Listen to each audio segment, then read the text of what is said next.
Bienvenidos a su canal Alza il volume de la tua fede, donde meditamos, reflexionamos el Evangelio de cada día a la luz y a la óptica de la tradición, el magisterio de la Santa Iglesia Católica, la única iglesia que porta las llaves del reino de los cielos. Bienvenidos. Estamos hoy meditando el Evangelio de Lucas, capítulo 12, versículos 32 al 48. Vamos a quedarnos con la fracción 48 sobre la extensión del mismo 48, que dice de esta forma: en cambio, aquel que sin saberlo haya hecho cosas dignas de azotes será castigado menos severamente. Al que se le dio mucho, se le pedirá mucho, y al que se le confió mucho, se le exigirá mucho más. Palabra del Señor, gloria a ti, Señor Jesús. Bueno, hoy estamos observando esta parábola bastante interesante y también al mismo tiempo sobre lo que tiene que ver sobre la observancia del servicio. Que Lucas, como bien sabemos, es el Evangelio de la misericordia, y es el Evangelio del indagador, del investigador, del hombre que va en búsqueda siempre de la verdad, y que entonces nos expone ciertas corrientes bastante dicientes que, si bien es cierto está dentro de los sinópticos,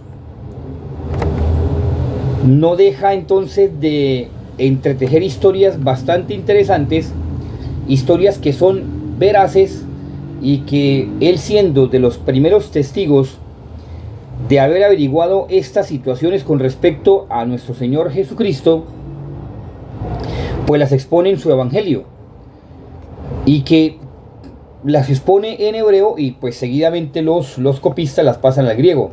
Pero acordémonos que Lucas es el investigador, el indagador. Bueno, ya con esto, con este objetivo, y teniendo en cuenta, digamos, como norte la fracción del 48, vamos a quedarnos con la extensión que dice: al que se le confió mucho, se le exigirá mucho. Estamos hablando del juicio de los servidores, que viene dentro del texto de Lucas bajo la parábola de los servidores vigilantes, que parte con antelación de la confianza en la divina providencia. Bueno, en fin, son textos que, si bien es cierto, la tradición de la iglesia ha manejado vehementemente, no dejan de aducir pruebas cada vez más fidedignas de la acción de Lucas, o la acción lucana, en cuanto a la representación de su acción, llamémoslo así, gráfica o grafológica, para atestiguar que Lucas es quien nos trata de mostrar cada vez más la verdad. Es como cuando usted está viendo de lejos algo que no alcanza a ver, sino simplemente algo como muy, muy distante, y ya cuando se acerca se lo ponen casi enfrente de los ojos para que observe y dice: mire, esto es lo que usted está viendo. Así pasa con el Evangelio de Lucas. Lucas ve de forma, obviamente, como un paneo, hace un paneo de la realidad de nuestro Señor Jesucristo, y después expone la verdad y dice: mire, esta es la verdad. Esto es lo que ha acontecido con nuestro Señor Jesucristo, esto es lo que ha sucedido con nuestro Señor, de forma que lo que yo le expongo es la verdad. Bueno, ya entonces, con ese sentir, vamos a entrar en un término bastante interesante, bastante diciente, que nos compete a todos, como todo el Evangelio. Que, como nos compete a todos, pues nos interesa, y sobre todo que si usted está interesado en salvarse, hay que poner mucho más la mirada en este sentir. Vamos a iniciar por la patrística en cuanto a la acción de la voluntad y todo lo que tiene que ver en cuanto a su propia cuenta y bajo su exclusiva y libre responsabilidad del ser humano de cómo la asume, y al mismo tiempo lo que Dios le exige para que el hombre coopere libremente a su salvación. De forma que esto hace, o ha hecho más bien a lo largo de la tradición de la iglesia, iniciando por la patrística, que sea lo que se conoce en teología como la próxima a la fe y perfectamente definible hacia la fe en cuanto a la voluntad. Hay unos errores que se oponen directamente a la voluntad salvífica universal, que son los denominados o los llamados predestinacianos, según los cuales Dios predestina positivamente a algunos hombres al infierno antes de prever sus deméritos y no quiere por consiguiente que todos los hombres se salven. Una gran herejía, o sea, un gran error.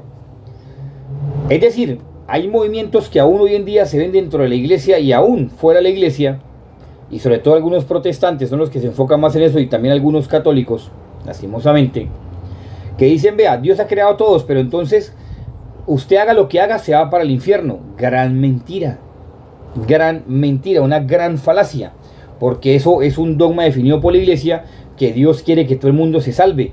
Ya que usted no quiera cooperar y si quiere irse para el infierno, ya es su problema,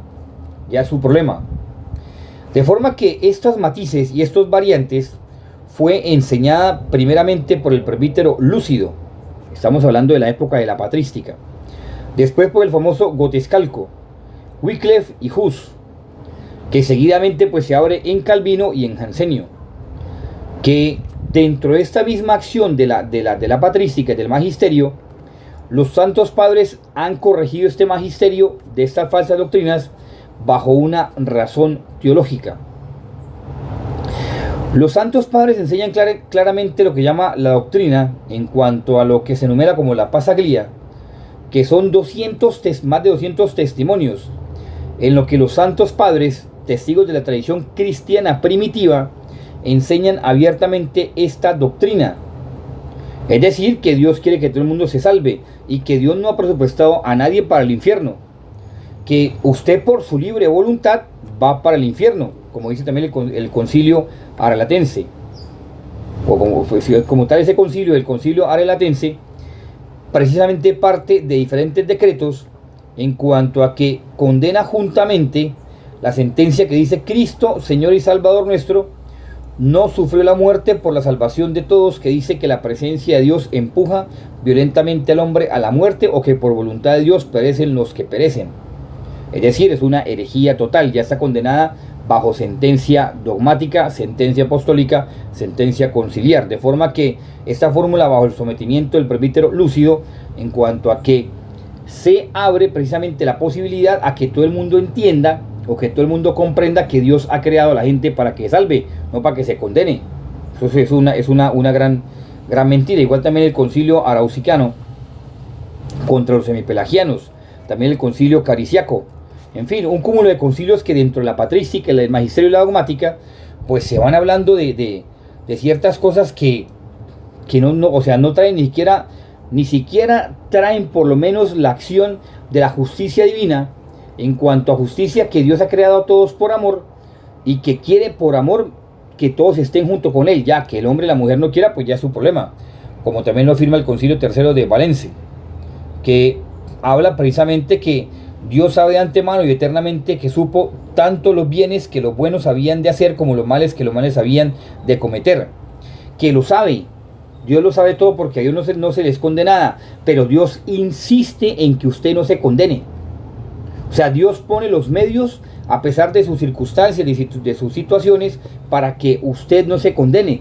Ya que usted no quiera mirar y observar lo que Dios ha hecho por cada uno de nosotros, pues ya es su problema. Bueno, en fin. Y pues el concilio tridentino ni se diga, Inocencio X, Alejandro VIII, en fin. Muchas cosas, pero a lo que yo me voy a referir, y que pues obviamente queremos hacer una denotación importante, es cuanto a la voluntad de Dios. La voluntad de Dios, que se desprende en diferentes tipos de voluntad, no porque obviamente sean distintas, una sola la voluntad de Dios, que todo el mundo se salve. Pero aquí es lo que yo voy es en cuanto a la voluntad de beneplácito y designo, absoluta y condicionada, y antecedente y consiguiente, que son temas ya dogmáticos en cuanto a la voluntad. Que la voluntad de beneplácito se entiende por tal el acto interno de la voluntad de Dios, aún no manifestado ni dado a conocer externamente, sino que está propiamente la voluntad divina en sí misma considerada. Es decir, para más o menos hacerme entender de una forma más precisa, de ella debe el porvenir todavía incierto para nosotros, sucesos futuros, alegrías y pruebas de breve o larga duración, hora y circunstancia de nuestra muerte. Bueno, en fin, cúmulo de sucesos más. Ahora, la voluntad de signo, ahí donde tenemos que hacer hincapié.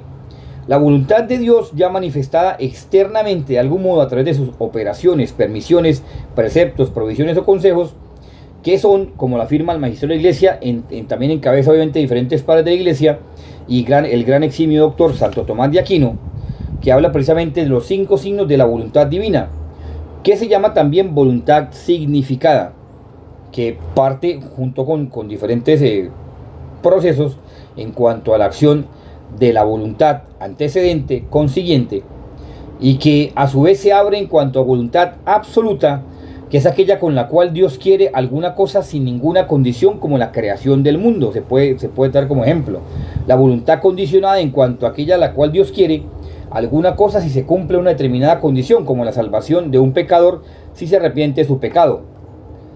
Y obviamente la voluntad antecedente en cuanto a la que Dios tiene como en torno a una cosa que de sí misma absolutamente considerada, prescindiendo de las circunstancias especiales que puedan añadirse en cuanto a la salvación de todos los hombres en general, o la voluntad consiguiente, que es la que Dios tiene en torno a una cosa revestida ya de todas sus circunstancias particulares y concretas.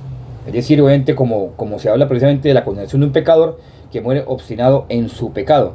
Es decir, Dios no violenta su voluntad.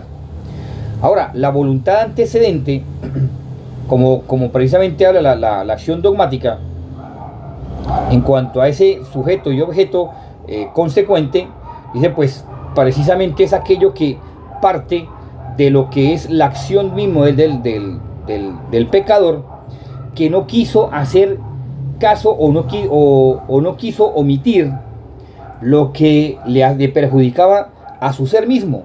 Por tanto, la voluntad consecuente o consiguiente sencillamente es precisamente lo que Dios ha determinado, que se va a cumplir. Se va a cumplir no porque Dios quiera condenar un alma, no, ni más faltaba, sino es porque ya el pecador quiso. O sea, se obstinó, es un pecado contra el Espíritu Santo.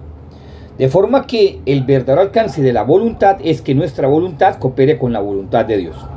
Esto es ya cuestión de la patrística, pues no es la patrística del magisterio de la Iglesia de lo que nos habla con respecto a la acción de la voluntad.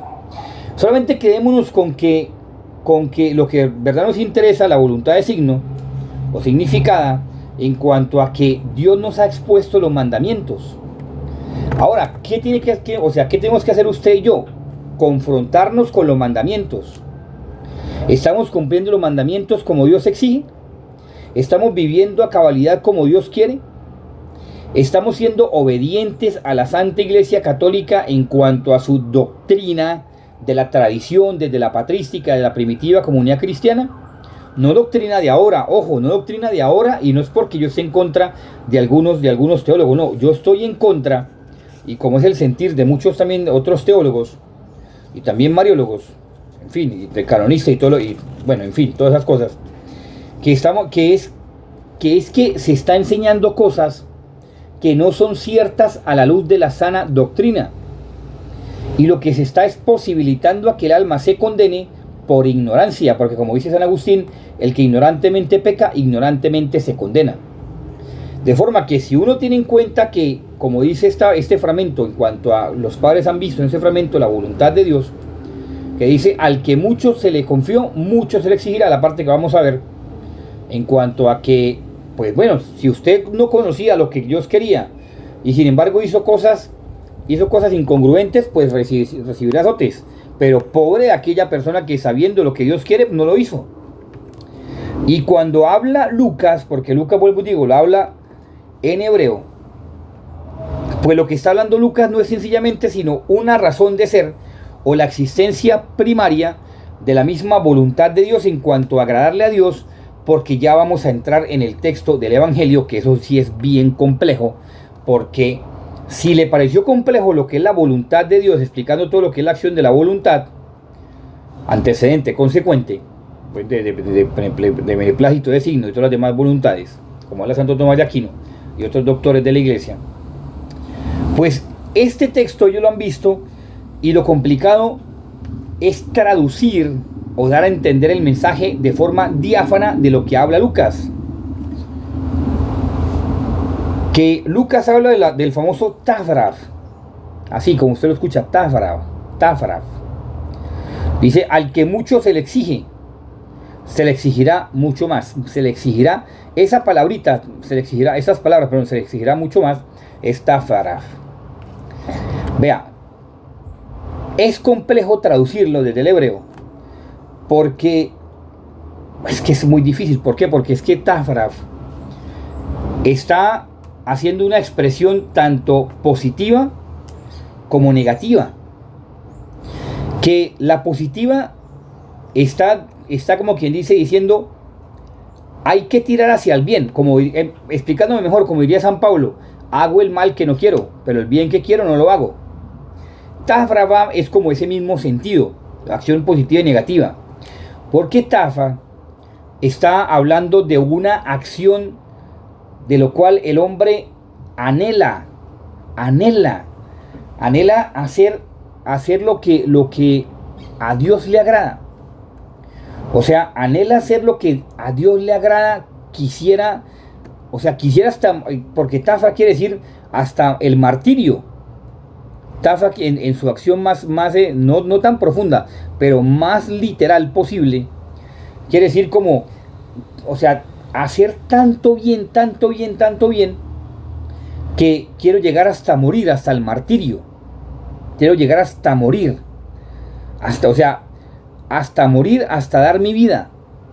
O sea, hasta dejar de existir para poder hacer aquello que verdaderamente anhela mi interior. Porque también quiere decir interior, quiere decir algo interno, algo propio del ser, Tafra.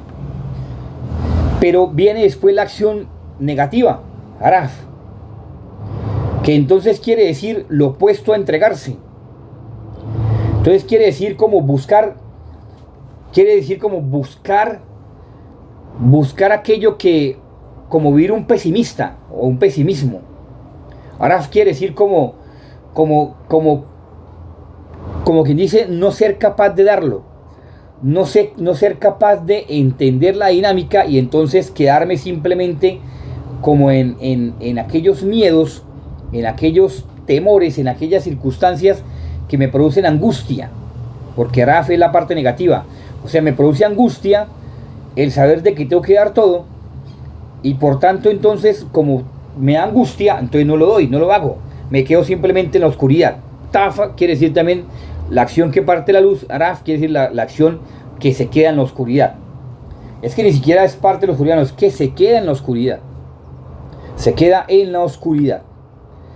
De forma que cuando se habla de Tafraf, ya uniendo como tal en la acción exegética de los grandes doctores y padres de la iglesia, han visto en Tafra esa acción detrimente, peyorativa del cristiano. ¿Por qué? Porque si a usted Dios lo invita a amar, y Dios ha dado su vida por usted, y Dios lo ha amado hasta el extremo, pues usted lo mínimamente que tiene que hacer es que su vida también sea amar a los demás, iniciando por los que tiene más cercanos, iniciando por su estado de vida. O sea, Dios, si usted es una persona casada, no le va a decir váyase de misionero para que lo maten en cualquier parte del mundo donde estén matando cristianos. No, ame ahí a los que tiene a su lado, ame a los que están conviviendo con usted. Y después, en la medida que usted se vaya abriendo con sus personas de trabajo, de estudio, de la iglesia, lo que sea, ámelos. Ámelos y actúe de forma que verdaderamente ellos sientan que usted los ama, sin hipocresía, sin falsedad. Eso es lo complicado. Ahora, Tafraf, como viene esa acción también negativa, entonces, ¿qué sucede? Sucede que los padres de la iglesia han visto que se parte de la oscuridad para no hacer el bien. Se parte de aquella situación que yo no conozco, porque también Araf quiere decir no conocerse. Se parte de aquella situación que yo desconozco que hay en mí y que me impide entonces llegar llegar entonces a complacer o sentir placer por aquello que es bueno, sino que por el contrario me quedo simplemente en la angustia, en la incertidumbre y en el desasosiego de hacer las cosas como yo quiero hacerlas. Y entonces me quedo simplemente o coloco un muro en cuanto a lo que yo debería hacer y sé lo que Dios ha hecho, pero yo no lo quiero hacer. ¿Por qué? Porque simplemente me vale más o importa más el egoísmo, estar yo bien o estar yo de una mejor manera posible, a que yo entonces no viva como Cristo me exige que yo viva. Por eso la palabra tafras, que vuelvo y digo, es compleja traducirla, es difícil encontrar la traducción perfecta por las dos acciones que tiene. Es muy complejo llegar a yo decirles, mire, tafras, Lucas, lo que quiso decir fue esto, porque es bastante compleja esta palabra. Es bastante, simplemente estamos por las aristas sin llegar a la profundidad, porque se demoró un tiempito uno buscar la parte exegética y en especial buscar las palabras precisas para hablar lo que es tafras. De forma que solamente me quedo con esto, ya para ir finalizando esta meditación, esta reflexión del Evangelio. Me quedo con esto, mucho se le exigirá, o se le exigirá mucho más. Me quedo con esto. Me quedo que si a usted Dios lo mueve para que haga una cosa buena, que sus miedos interiores, que sus miedos, sus angustias, sus experiencias malas anteriores no lo delimiten para que entonces no haga la voluntad de Dios, no haga las cosas buenas que Dios le agrada. Por el contrario, que las cosas buenas que hay en usted y sus experiencias buenas le permitan hacer siempre el bien. Solamente puedo llegar a decir eso, porque no puedo llegar a decir más, porque entonces estaría diciendo cosas que el Evangelio no dice y que la traducción de tafras simplemente se puede distorsionar. Hasta ahí me quedo yo, deseándole siempre que hagamos siempre la voluntad de Dios, hacer siempre el bien, mirar los mandamientos del Señor y cumplirlos. Pidámosle entonces a la Virgencita María que nos cubra con su manto maternal de amor, nos lleve dentro de su inmaculado corazón y nos permita hacer siempre la voluntad de Dios.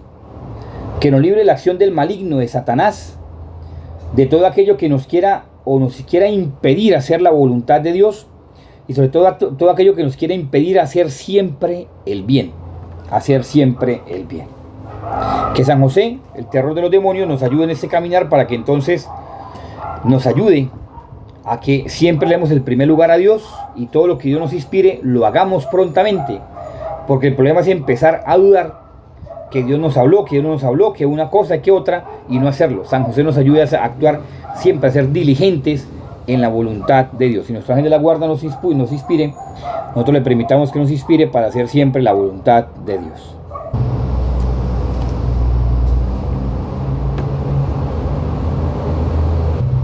Si esta reflexión fue de tu agrado, esta meditación del Evangelio fue de tu agrado, te pido para que te suscribas a este canal, alce el volumen de la Tua Fede, lo compartas con tus seres queridos, con tus amigos, para que ellos también puedan beneficiarse de esta meditación. Muchas gracias. Como también, si deseas, además de pedirte oración por esta obra de evangelización, deseas también hacer tu donación económica, la puedes hacer aquí a través de este número, de estas dos plataformas, Nequi y DaviPlata en Colombia. O si por el contrario deseas hacerlo a través de esta cuenta de ahorros de la vivienda desde Colombia o cualquier parte del mundo. Dios, María Santísima y San José te bendigan. Tu ángel de la guarda le permitas a él que te siga inspirando las buenas emociones para hacer siempre la voluntad de Dios. Feliz día, de la mano del Señor, María Santísima y San José. Que esté muy bien.